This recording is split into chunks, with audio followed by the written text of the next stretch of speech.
The world is suddenly losing weight like we've never seen before, and it's not happening through the traditional mechanisms that we had previously associated with weight loss, i.e., discipline and willpower. It's not anything we were told for our entire lives was the only legitimate path. Through a weekly injection originally developed for diabetes and derived from the saliva of a Gila monster lizard, yes, that's true, 30 million Americans are currently on GLP-1 drugs. That's the entire population of Australia, quietly getting thinner. My social media feed and my real life are suddenly full of people who've struggled with their weight for their whole lives, and they're suddenly thin.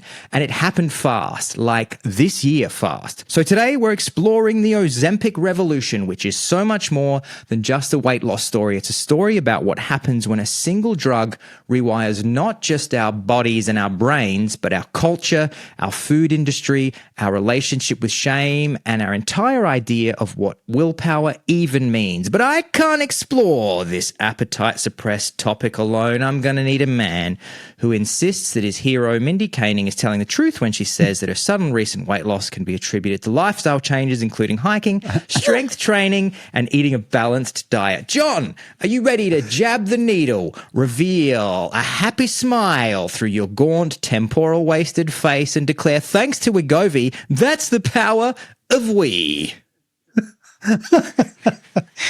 I will not abide aspersions being cast on friend of the show, Mindy Kaling.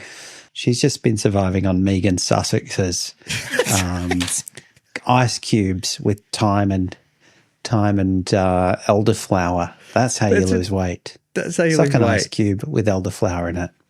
Yeah, that's right. Our weight loss journey started a long time ago. When you suggested this idea, I instantly thought of a time, probably 25 years ago now, when I had put on a bit of weight, and I got on the light and easies, which just shows how far things have come. In those days, that was the cutting edge of weight loss which technology. was a kind of this was a classic. This is a pre semaglutide weight loss solution, which was these companies that would offer ready-made meals, and you would essentially, the idea was that you just ate the meals they sent you, and you know, maybe you'll get to this. You're only supposed to have the amount that they told you to have, so they'd say you get 3 light and easy meals a day. You get breakfast, lunch, and dinner, and they're calorie and we've made it so that we know exactly how many calories are in them, and we need you to be in a calorie deficit. This is how it's going to work. It's just calorie counting for dummies, really. Like, it took any effort out of it, because you could say, well, I'll have one of the, you know, this type of dinner, and I'll mix it with this type of lunch, and then I'll get to X amount of calories. And I think my parents actually might have helped me out, because they were like, you're looking too fat and you got to go on, we don't love you anymore, and you got to go on light and easy. And then, and I was living up at our friend Anjay's house in the Adelaide Hills, and you came and visited, and we had a bit of a silly to smoke, a little bit of South Australian, and I ate probably 6 or 7 light and easies in one sitting. and you were sitting on the floor just shoveling them into your face, going, I'm going to get thin so quickly because of how many I'm eating. That's it. I think I understand the mechanism. Exactly. The quicker I get through these, the quicker I'll get thin. The more I eat, the better it gets. And you're like, I'm not sure. See how you go. So I knew then I'm going to have to wait for the new generation of solutions, because this isn't cutting. These freezer packed meals aren't cutting it for me. I've got no discipline. I need something that's going to make me do fart smelling burps and physically repulse, physically revile by food. Physically recoil is the word I'm looking for, in response to the sight of food. And now that's happened. I haven't actually gotten on the GLP train, but I don't know, so as you mentioned, many people have. Some people I know have. Some people you know have. Some people are open about it. Some people are secretive about it. Mindy hasn't. She's just doing it the old-fashioned way. Definitely hasn't. Respect, Mindy. Respect. What a wild world. And I just looked it up before we started, just to put it in perspective. ChatGPT, and I love that, just by the by, I love that AI is coming along just at the same time as GLP, as semaglutide drugs, because I don't have to think for myself and I don't have to diet for myself anymore. I can just turn my brain and my body off. It says the total collective weight loss is probably globally from these drugs is probably in the order of 200 to 500 million kilograms, which is interesting. So there you go. It's a whole. That's a lot of loaded fries. It's a lot of loaded fries. Probably mountains. It's probably going to change the rotation of the Earth just from the collective weight loss of humanity. I've never seen anything like it. I don't hear enough people really speaking about this. It makes me feel like I'm living in the future. Truly makes me feel like I'm in a futuristic film where there are these kinds of health solutions that, like you would watch a sci-fi film and people would be like injecting a drug and having some kind of response to it, and you would just go, wow, I guess that is what we would do if we were able to. And the other thing that makes me feel like I'm in a kind of sci-fi film, like is the fact that there's so many commercials on American TV for it, because America can advertise these kind of drugs in a way that you can't in Australia and other parts of the world. One of the Williams sisters is one of the spokespeople, I believe, for Wegovy. I'll get to this in a sec, but Wegovy is the brand name for the GLP-1. So Ozempic was first to market. That was the Novo Nordisk, the Danish company. They're the ones who put forward GLP-1s as a diabetes solution. They've had a banger few years. I need to get my Nordic shares. They've had such a banger few years. I believe this is correct. I believe that the Danish stock exchange had to adjust how they measure the health of the stock exchange, because basically Novo Nordisk just took over. It was like, it suddenly was like this one company made up way too much of their index. And so it didn't make any sense to just refer to that anymore. So they had to come up with some different weighting, because it's like the entire index was just all Novo Nordisk. But they came out with Ozempic. Ozempic was to help people who were diabetic, who were insulin resistant. That's right, isn't it? You're insulin resistant when you're diabetic, John. And it helped with that. Then they realized that it helps with weight loss. Then they have another adjusted version, which is for weight loss, because people figured out that it was for weight loss. That's called Wegovy. I saw like the Williams sister doing Wegovy ads, and she's all like, look at me, and this was also like slightly dystopian to me, because she's like one of the greatest tennis players of all time. And, and she was saying, hey, look, I was the greatest tennis player of all time, but now, and obviously when I was playing tennis, I was like burning 1 million calories a day, but now I need to be on the jabs, because since I stopped playing tennis, I've struggled with the amount that I've been eating versus the amount of calories that I've been burning. And so that kind of just made me feel like I was in the future, because she's going like, get ready for the jabs. And then every time that I open my social media feed, I'm seeing celebrities that I've known for years. Suddenly they crop up in my social media feed, and I'm like, oh my God. And it's so it's so constant that it's so clear that something so different is happening than ever before. And it's so clear how difficult the willpower thing has. That's the other mirror that's being held up, is like the willpower thing. Before these GLP-1s, you would occasionally see like one celebrity who'd gone on some insane diet and they had lost all the weight, and you would think, wow, that's crazy. That's so rare that this actually happens. I mean, think about all the celebrities we've mentioned this to each other a few times as well. Think about all the celebrities in the world who had millions and millions and millions and millions of dollars. So they had all the access to the trainers, the diet plans, personal chef. To set up their environment to make it so that they don't overconsume calories. And they still couldn't lose the weight. And then suddenly, since like 2021, the celebrities started to shed weight. And now within the last year to 2 years, the other thing that has really made me think I'm living in the future is that now it's become accessible to the general population. And so now lower rank celebrities, so in my case, one of my favorite drum and bass DJs that I've been following for years on TikTok and Instagram, who was always big. And I followed him I remember seeing one of his posts like a year ago, and then suddenly he posted last week, and I hadn't seen him. He hadn't come up in my feed for like a year, and I was like, I said, you have to check the username, and I was like, who is this? And he'd lost it all. And then of course I go to the comments, and one of the people in the comments said, "Looking amazing, mate. Are you on that Monjaro?" which is like another brand. And he's like, "Yeah, man, I'm on all the GLP ones." So it's like nothing I've ever seen before. Brother. There you go. He said, "Amen, brother." I was you're doing that? Oh man, that's a great like esoteric drum and bass reference. That's why I had to double check. I'm like, I didn't know John's in on the amen breaks. Brains. Yeah. Oh yeah.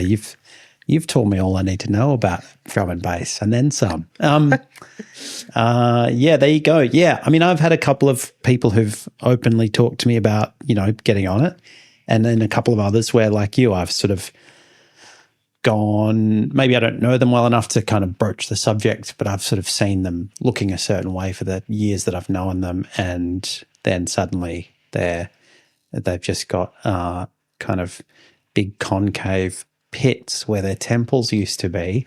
And this is the thing, isn't it?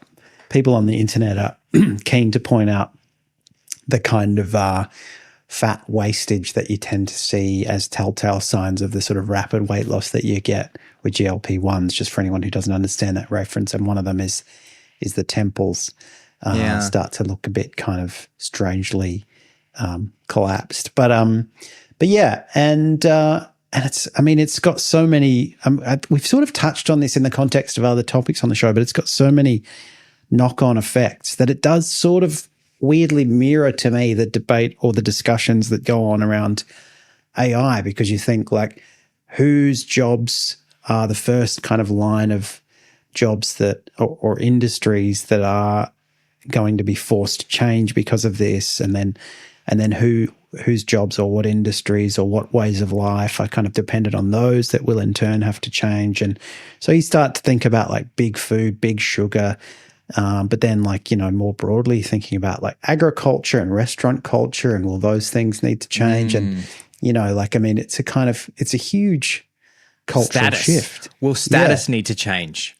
Will status need to change? Exactly. Will the way, because, historically we've kind of, obviously this is all pretty recent because we used to not have a problem as a species with having way too many calories. Yeah. But we've talked on the show before in the context of kind of fast food about the fact that it's sort of, previously being overweight was chiefly a sign of being overly wealthy. And then it became a sign maybe of being, it became the kind of lower socioeconomic groups that were disproportionately suffering with obesity and so on. And now I kind of think, well, maybe that'll be, even more stigmatized, because those people will not only be seen as being in that position, but also being unable to afford these drugs. But how expensive are they? I mean, if I wanted to go and get it depends on where you are. Obviously, in Australia, it's probably pretty good. But if I was in the States and I wanted to get a jab, I can tell you, John. We can get to that. I've got the prices. I got deals. I got promo codes at the end of the episode. Just put into the Novo Nordisk website. It's everywhere. Yeah, that's right. There was even a debate on TikTok the other day about the fact that prisoners here in Victoria were getting prescribed weight loss drugs. That's a big one too. That's a big topic as well. It's a thorny issue. People were saying this isn't like this isn't give it to them if they got diabetes, but if they just want to look beautiful, that's that's not what our prisons are about. And they can go to the gym, that's all they got. They got nothing to do all day. Yeah. Come on, guys. Yeah, they can. Yeah, I mean, what's the Aryan Brotherhood for if not just lifting weights with your brethren? Like that's what I'm afraid of. I'm afraid of GLP-1s destroying the bonds of the Aryan Brotherhood. Prison gang culture. Yeah, and it's positive fitness role modeling for troubled men. It's the bonding qualities of spending time together in the gym is gone in prison with these GLP-1s. So a bit of fun stats that people probably don't know. Facts and figures. I'll give you some interesting facts and figures. So GLP-1, it stands for glucagon-like peptide 1, and it's a hormone that our guts naturally produce that signals to your brain that you are full. And the first one was developed after scientists discovered a compound in the saliva of I think it's a Gila or Gila monster. This is crazy. I didn't know this. A venomous lizard.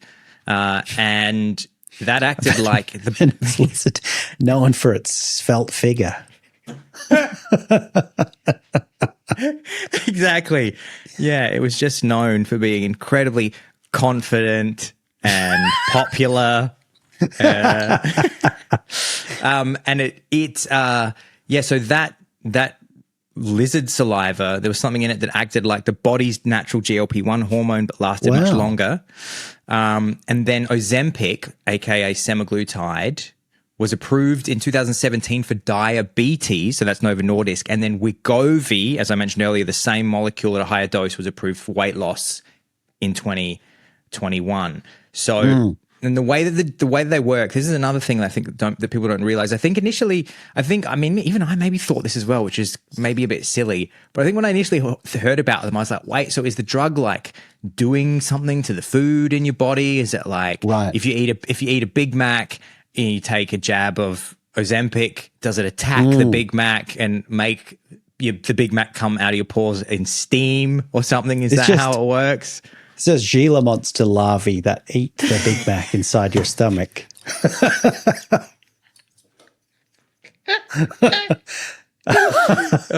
It's all just Gila monster. And then you just poo out lizards. I would have loved if that was the consequence. People would still absolutely do it. Yeah, I'm pulling out a lot of lizards, but man, am I feeling confident about myself? Exactly. Yeah, and they don't. Just at the Met Gala, all you can hear is like the screeching of baby lizards every time everyone goes to the toilet. So they say it does three things. The first thing, it makes your stomach physically slow down. So I didn't know this. So it slows the rate at which food leaves your stomach, so you feel fuller for a little bit longer. Then this is the big one, the food noise that a lot of people had never even thought about because they had never had it switched off. But the food noise goes quiet because it suppresses your appetite.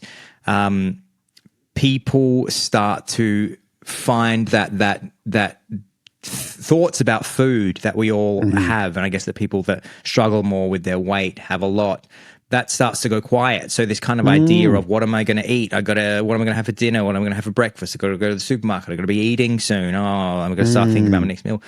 Apparently that goes quiet, the persistent mental preoccupation with food that runs in the background all day. A lot of patients don't even realize how much it's running until it's gone.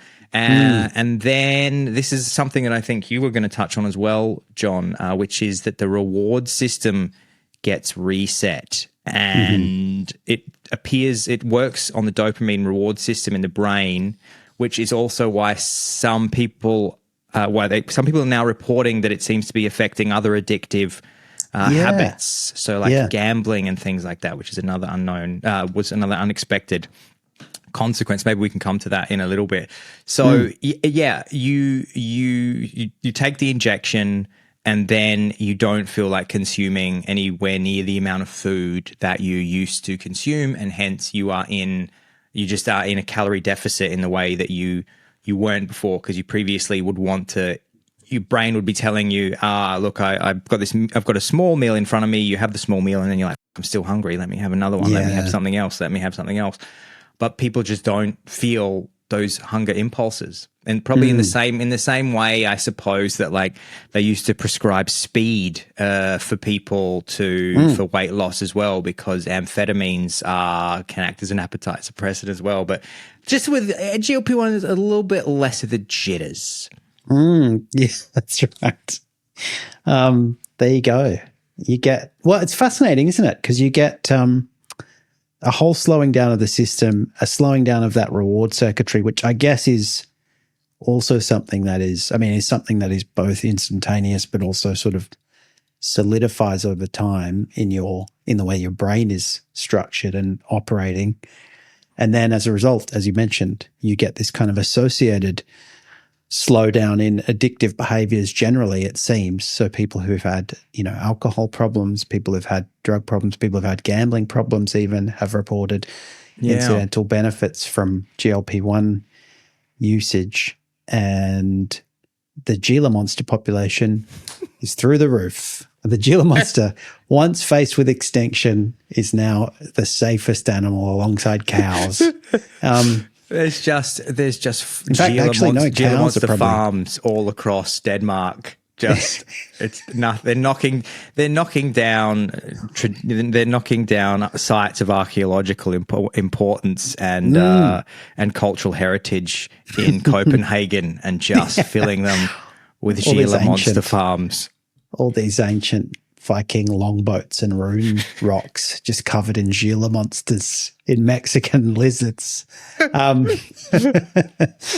Yeah, it's fascinating. And so, okay, so how you have to have this injection. How long does that keep you I think you take it once a week, I believe. So you take the injection once a week. And I can also get to, John, what the costs are and how that has changed, because that's really interesting. And some other fun facts, just to kind of give you a sense of the explosion in popularity of these drugs, and again, why you are starting to see so many people out in the world who are getting thinner. This was the statistic that I heard like 2 weeks ago that I said to myself, man, we have to do this episode because we've been wanting to do it for ages. So at the moment, the US has 260 million adults roughly, and at the moment 12% of US adults reportedly taking a GLP-1 medication. So that puts it at around 31 million people in the United States right now that are on a GLP-1. And 1 in 8, another statistic is that 1 in 8 Americans have tried a GLP-1. Some people have like adverse side effects, and some people have decided to, because of that and for other reasons, some people have tried and have not continued with it. And again, we'll touch on this in a second, because this thing between people, this shift where this tension between people that are taking it and people that are not taking it is kind of reshaping how we think about status and about personal responsibility, and about how we judge people, which we'll come to in a second. And now in Australia, nearly 500,000 Australians, almost 2% of the adult population, are using a GLP-1 for weight loss or for medical reasons. Now the prices, it's basically, if you can get, I think for the US, for the UK, and for Australia, if you can get on like public health insurance, if you're on the NHS or Medicare, and you can prove that you require it. So, for example, on the NHS, you have to have like in the NHS in the UK to access it at the subsidized price. You need to have a certain BMI, and even then, because everybody wants it, there's apparently waiting lists of like 6 to 12 months. Wow. But then it can be quite affordable. In the US, Wegovy, I think, costs at list price in the US. Wegovy, Novo Nordisk, is around $1,000 a month, though Novo Nordisk said it's going to slash its prices by up to 50%, bringing it down to $765 a month from January 2027. Then under US Medicare, it comes down to around $274 a month. Again, that's like a public health insurance program. And there's just other ways that you can get it cheaper and cheaper if you're on those programs. And then in the UK, I think it's a private route. I think it's 100. I have my stats here per month. It's £100 to £300 per month, depending on dose and provider, with a realistic annual budget of around £2,200 to £3,000 for the first year. So you could be shelling out £3,000 for the first year. In Australia, if you have diabetes, if you have type 2 diabetes and you qualify for the PBS, do you know what's the PBS, John? Pharmaceutical benefits scheme. Okay, excellent. Thank you. You pay $31.60 per pen. I don't know how long a pen lasts actually, but that seems cheap. Concession card holders pay just $7.70. The same drug at full price for weight loss runs $130 to $220 a month. Australia's got, just for anyone who doesn't know, the pharmaceutical benefits scheme is a really quite an amazing thing where the federal government basically negotiates with drug manufacturers on our behalf and gets kind of very low prices. So, so it would be comparatively pretty cheap, I would think. And then Wegovy, so the weight loss version in Australia, which is not on the PBS and not subsidised, private prescription only. The maintenance dose costs around 400 to 460 Australian dollars a month, which is around $5,000 every year. So as much as just swap out my gym membership. Yes, well, that depending on why you're going to the gym, that absolutely could be something that you do. So, I mean, obviously there is now. Look, if you can get it on the subsidized schemes, and I guess more of the general population has access to it. But if you can't get it through that, then it becomes another one of these things where it becomes a bit of a haves and haves not situation. Totally. Yeah, and I guess that's always been the case for. Other methods of, as you say, like as you said at the outset, there are people who have access to personal trainers and private chefs and dietitians and all those things. And then as well as that, the fact that, for some sick reason, we've ended up in a situation where eating nutritiously is more expensive than eating turducken burgers. So if you're someone who is on the wrong side of that, you're probably not necessarily better off. I guess your best bet is to get so unhealthy that you get diabetes and then you're on easy street. Just get diabetes. That's the thing. I mean, I guess a lot of people that are terribly overweight are probably at risk of diabetes as well. That's right. So, and I think if you were at risk in Australia, I've heard stories of people getting it who did not seem markedly overweight to me, and I wonder if that's a bit of a there must be questions as well being asked about the kind of decisions that GPs are making and whether they're approaching it in a consistent way. And, these are just the sort of latest iterations of questions that people have been asking about the medical profession's approach to weight for a long time. And they're kind of, the fact that some members of the medical profession are just more across things than others or have kind of weird antiquated attitudes and others don't. And, my doctor tells me just eat a bowl of Nutri-Grain every morning and you'll be fine. That food for Iron Men. You'll be fine. You've got that 1982 doctor that tells you to just eat a Mars bar because it's high in sugars. Packed with sugar. I love watching those early 1980s Mars bar commercials. That's real right. Glucose, real sugar.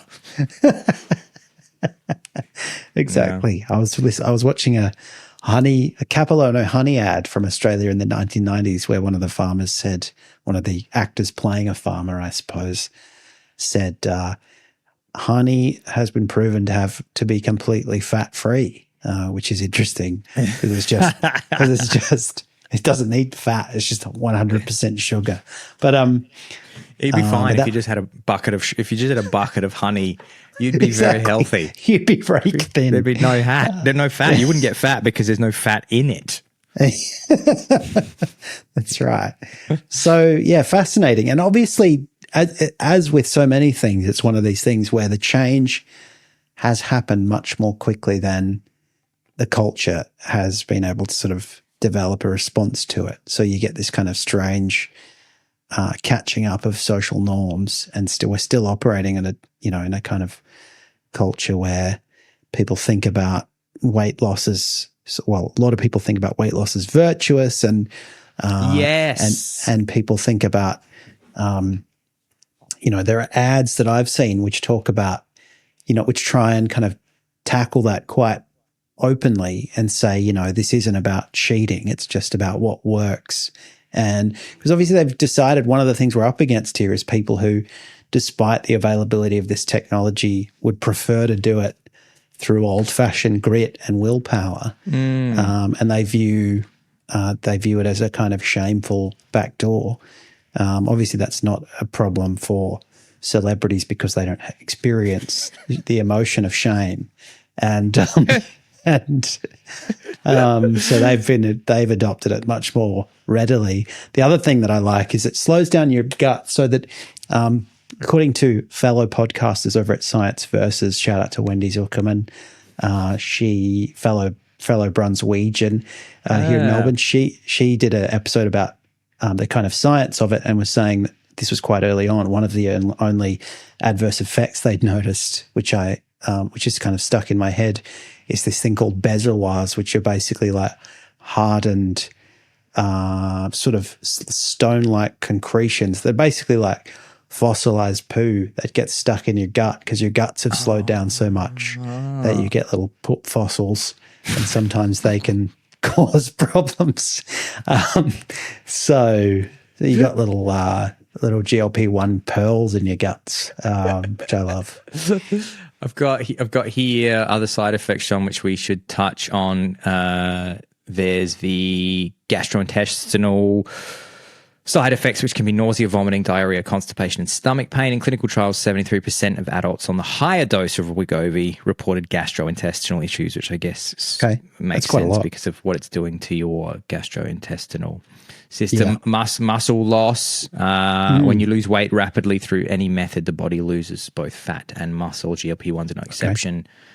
And because the weight loss is faster than most people experience through diet alone, the muscle loss can be significant. And then, of course, the most serious one, which we see day in, day out here as we follow our celebrity heroes, Ozempic face, a term coined by dermatologist Dr. Paul Frank to describe facial volume loss and gaunt appearance in some patients, which can make the face appear older. And I think we've all seen... We've all seen Kelly Osbourne and Sharon Osbourne out in public recently, and look, they've had a rough time. Ozzy Osbourne died recently. Then they have what looks like a pretty serious case of Ozempic face, and people saying Ariana Grande has Ozempic face. Okay. She's looking quite skeletal. I mean, it does appear that some of the Holly weirdos are taking to either I don't know if they're just like they're double dosing. Is that what they're doing? They're double. Maybe they're like double dropping Ozempic so that they can just be skeletal. I mean, it looks weird. Like people that maybe have a predisposition to eating disorders now have found it. So somebody who might have had bulimia in the past is now just like, I'm just gonna triple jab Wegovy, and I'll just get that Ariana Grande rib cage look that's real in right now. Yeah, I mean, Kelly Osbourne was never a picture of kind of brilliant lifestyle choices, I don't think. And this is probably – she looks a bit like her and Sharon have just been sitting around with a kind of old-fashioned silver bowl that you might put popcorn in, except they've just got GLP-1s in it, and maybe if lines on the side just to make sure they don't get the hungies. She always looked like youthful, and I never thought of her as I mean, I'm not saying that that she wouldn't have thought of herself this way, particularly being around Hollywood and everybody's trying to be thin and beautiful. I guess she was a person who struggled. If I struggled with her weight, she may have struggled with her weight, but I never thought of Kelly Osbourne. I never thought of Kelly Osbourne as being like, oh, she's really fat. I just always thought, oh, she's that sort of fuller-faced person. That's the daughter of Ozzy Osbourne, and she looked kind of healthy for, you know. She did, actually. And now she does not. No, she really does not look that well. Have we seen? She needs to take a leaf out of Ozzy's book and eat a few bats on stage. Yeah, exactly. She needs to just dehead a couple of bats, and she'll put that weight right back on and get her back to reality TV era Kelly Osbourne. I would like to see that come out. Yeah. So it's changing. It's changing status, like you say, because we used to attribute healthy bodies to discipline, and it was something that was only apparently accessible to a very small amount of people, and we'd see them and they'd be trim and terrific, and people who were a bit bigger would say to them, how do you do it? And they say, I just wake up at 4 a.m. and I go to the gym and all I eat is chicken and broccoli, and that's how I get to look like this. And then everybody would bow down to them and say, you're amazing, because the rest of us just can't be like this. And now the status of that person is sort of slightly eking away. Or is it just I think naturally what will happen is that people will just find other ways to show that they are disciplined. Perhaps that's muscle gain. Perhaps it's going to the gym. Perhaps so. That's right. Or will they just be like they'll be like the kind of fitness equivalent of coders. Everyone's saying, well, I just vibe code now. I don't know what and they go, no, I like to do it line by line. I just think it gives you a better result. And right. Nah. Like the natural method, the old school method. They'd say, no, you don't need to do that anymore. That's just valueless. And I think the other really interesting thing that's happening, which is strange, is I think people are now looking at people that are very overweight, people that perhaps are very overweight, and everybody knows they have means. They could be a celebrity or maybe somebody in your personal life who you know has access to a lot of money, and they are like really big. And suddenly people start going, well, why aren't you just doing those jabs? Yeah, that's right. And I've heard bigger people online talk about this issue, you know, and some people, obviously it's a very much a personal choice that they don't think they should, or they don't care, or they like the way their body looks or whatever. And some people obviously have health issues, but then there are people who, when we were thinking about this episode, I was thinking about like your kind of classic kind of larger character actors, for example. Zach Galifianakis used to joke about how the sort of heads of Hollywood studios didn't want him to lose weight because they wanted to put him in like fat dude roles. But I mean, that's a real thing, you know, and so what happens to those people? They don't go on it because that's their kind of livelihood. And similarly, I guess there would be people who, I don't know. I mean, there's all kinds of things that might mean that you didn't or couldn't or didn't want to go on it. But I mean, you're right. There are definitely people. There's definitely this phenomenon where you sort of look at somebody and think, why wouldn't you have? I wonder why they wouldn't have made that choice. And you know, previously you just would accept, well, that's kind of like losing weight is an extremely difficult thing to do, assuming they even wanted to. So it made sense that, you know, there were just people in the world who were bigger who didn't have to kind of account for that as a deliberate choice, you know. But it's kind of shifted the goalposts on those people.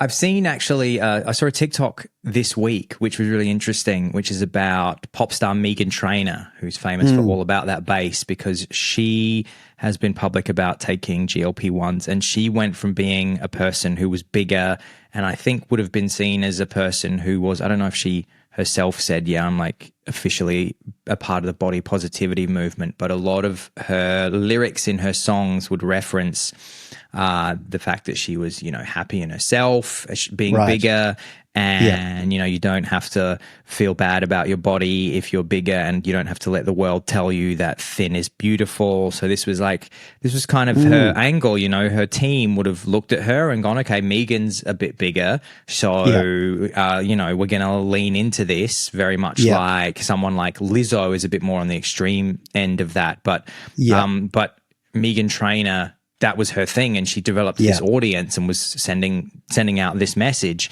And now she just has hit the GLP-1s. She is rake thin. She does not look a thing like she previously did. And she's got a boob job. And so this whole down-to-earth thing is just out the window. And the person on TikTok was just saying that they don't think that her career will survive because it was built on this foundation of looks not being important and beauty being only skin deep. And then as soon as she has the option, she's like, okay, well, I'm just going to get rake thin through this jab that I can take. And, now that I'm thin, might as well get the girls out. And she's got the boobs out. And I just want to read a message that I sent to everybody in my friendship circle because I just thought it was clever and funny. Because I didn't know that Meghan Trainor had lost all of that weight. And so I sent people a before and after picture of Meghan Trainor. And I just said, isn't it fascinating that Meghan Trainor used to be all about that base and now she's all about mimicking a natural gut hormone to regulate appetite, increase feelings of fullness and stabilize blood sugar? That's going to have to be, she's going to have to change the lyrics to all about that base to that. All about that Ozempic face. Yeah, I've just seen a cover on Us Weekly. I'm finally proud of myself, she's saying, which is quite, I mean, if you were one of the people who was a fan of her kind of body positivity, you'd say, so you were secretly actually just ashamed of yourself before. And this was just a kind of thing that you were lying about or telling yourself or telling me as a fan. It's funny, isn't it? This kind of thing where, I mean, it's like a kind of comedian it's like a comedian who purports to be a kind of man or woman of the people and then just sort of completely backtracks and goes to Riyadh and gets $1 million for performing stand-up for the oligarchs. I think did Tracy Morgan do Riyadh? Because Tracy Morgan is also on GLP-1s. So I just he right? I just love that Tracy Morgan would just be like doing jabs on the on the flight to Riyadh. Yeah, to get paid $1 million to do a stand-up set for the Saudi royal family. They do it. They sort of mock that in 30 Rock, which I love. There's this episode where he's talking about getting back to his roots, which I always love. And he says, like, have I lost touch with my roots? I need to talk to Rabbi Shmuley about this. and then he's saying, then he tries to make friends with the delivery guy who's just this sort of average black guy. He says, where are you from? He says, I'm from Brooklyn. He goes, oh yeah, cool, Brooklyn, my brother. Yeah, that's great. Do you know Moby? My dear friend Moby, he's just opened a tea house in Park Slope. So it's a bit like that. Poor old Meghan Trainor. She finished. And I just reading here, John. Comedian Tracy Morgan travelled to Saudi Arabia to perform at the inaugural Riyadh Comedy Festival. So he's on the Semaglutide and he's hanging out with MBS. He's having a great life. He's having a great life.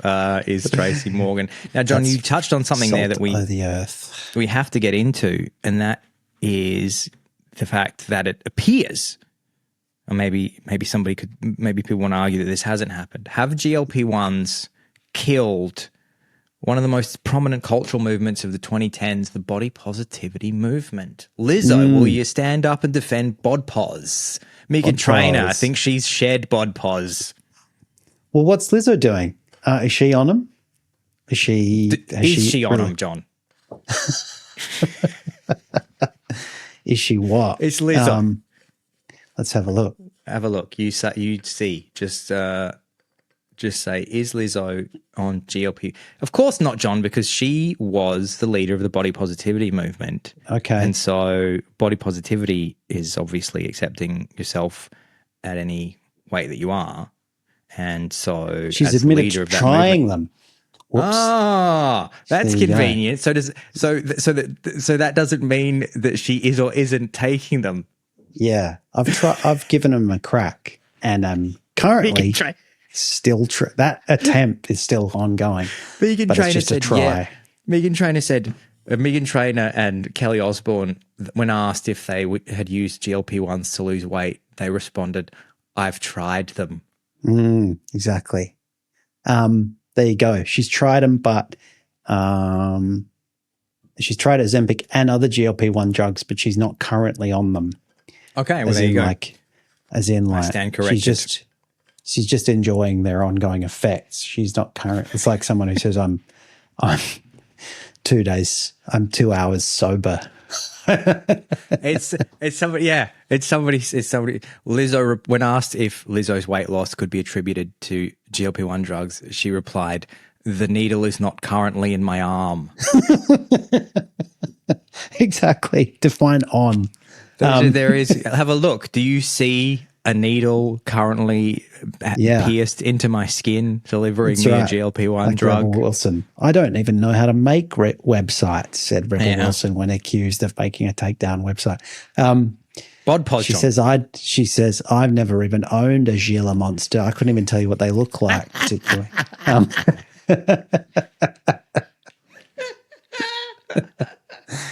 Bod pause.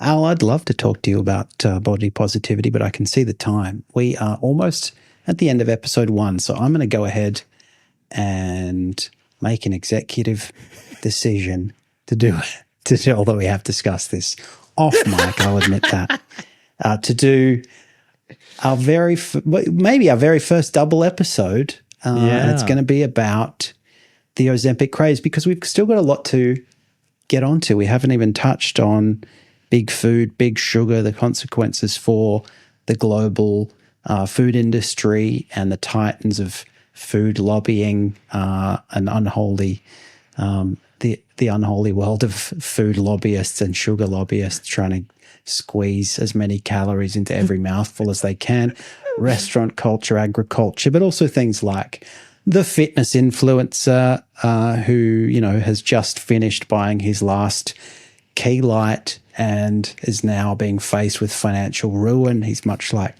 the guarana farmers of the late 1990s who were left high and dry when that stopped being in chocolate bars and drinks. We've got to talk about this issue that I mentioned at the outset about whether or not it's healthcare or something less important than healthcare, and therefore whether you can give jabs to prisoners and to other people who we might think of as undeserving of glow-ups. Or also it being prescribed to children is another thorny issue. There you go. Wow. Maybe we can should I start giving Innes semaglutide jabs? You could say, look, I can see there's a crease where her arm ends and her wrist and her hand starts. There's a little wrist crease, and you'd go like, the only people that I've seen with that are extremely overweight adults. And sure, it's cute, but at what cost? And I want to get onto bezoars again, those little stony concretions in the bowel. So, awesome. So I can't wait to dive in again next week. We'll do a double jab. Yeah, and also if anybody wants to share their thoughts or experiences, you can even do it in confidence. You can send us, because if you have an interesting issue about GLP-1s that you would like to share an angle that we can talk about, maybe just some interesting piece of knowledge or a story from yourself or somebody you know, just share it with us, because we'd love to chuck it in as well. You can get us at hello@dptm.org, or you can get us on the Instagram and DM us there. Those are probably the best two ways. And we will see you next week with more about GLP-1s. Thank you so much, everybody, and we can't wait to see you next week. The podcast.